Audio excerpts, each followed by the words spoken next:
Welcome top news today.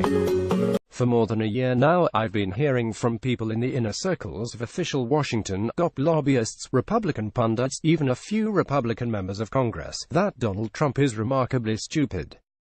I figured they couldn't be right because really stupid people don't become presidents of the United States. Even George W. Bush was smart enough to hire smart people to run his campaign and then his White House. Several months back, when Secretary of State Rex Tillerson called Trump a f***ing moron, I discounted it. I know firsthand how frustrating it can be to serve in a president's cabinet, and I've heard members of other presidents' cabinets describe the bosses in similar terms. Now comes Fire and Fury, a book by journalist Michael Wolff, who interviewed more than 200 people who dealt with Trump as a candidate and president, including senior White House staff members. In it, National Security Advisor H.R. McMaster calls Trump a dope. Treasury Secretary Steve Mnuchin and former Chief of Staff Reince Priebus both refer to him as an idiot. Rupert Murdoch says Trump is a f***ing idiot. Trump's chief economic advisor Gary Cohn describes Trump as dumb as SHT, explaining that Trump won't read anything, not one-page memos, not the brief policy papers, nothing. He gets up halfway through meetings with world leaders because he is bored. When one of Trump's campaign aides tried to educate him about the Constitution, Trump couldn't focus. "I got as far as the Fourth Amendment," the aide recalled, before his finger is pulling down on his lip and his eyes are rolling back in his head. Trump doesn't think he's stupid, of course. As he recounted, "I went to an Ivy League college. I did very well. I'm a very intelligent person." Yet Trump wasn't exactly an academic star. One of his professors at the University of Pennsylvania's Wharton School of Business and Finance purportedly said that he was the dumbest goddamn student I ever had. Trump biographer Gwenda Blair wrote in 2001 that Trump was admitted to Wharton on a special favor from a friendly admissions officer who had known Trump's older brother. But hold on, it would be dangerous to underestimate this man. Even if Trump doesn't read, can't follow a logical argument, and has the attention span of a fruit fly, it still doesn't follow that he's stupid. There's another form of intelligence called emotional intelligence.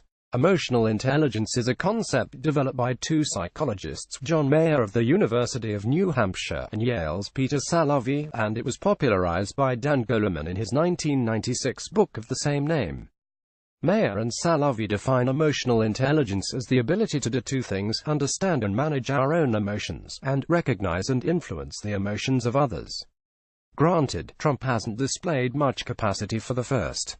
He's thin-skinned, narcissistic, and vindictive. As dozens of Republican foreign policy experts put it, he is unable or unwilling to separate truth from falsehood. He does not encourage conflicting views. He lacks self-control and acts impetuously.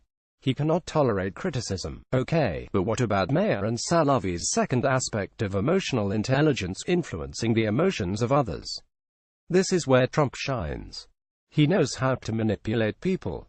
He has an uncanny ability to discover their emotional vulnerabilities, the fears, anxieties, prejudices, and darkest desires, and use them for his own purposes. To put it another way, Trump is an extraordinarily talented conman. He's always been a conman. He conned hundreds of young people and their parents into paying to attend his near-worthless Trump University. He conned banks into lending him more money even after he repeatedly failed to pay them. He conned contractors to work for them and then stiff them. Granted, he hasn't always been a great conman. Had he been, his cons would have paid off. By his own account, in 1976, when Trump was starting his career, he was worth about $200 million, much of it from his father. Today he says he's worth some $8 billion. If he'd just put the original $200 million into an index fund and reinvested the dividends, he'd be worth $12 billion today. But he's been a great political conman.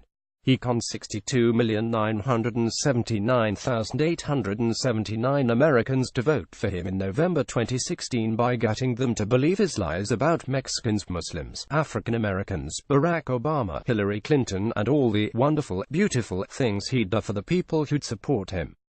And he's still conning most of them. Political conning is Trump's genius. It's this genius, when combined with his utter stupidity in every other dimension of his being, that poses the greatest danger to America and the world. Did you find this article informative?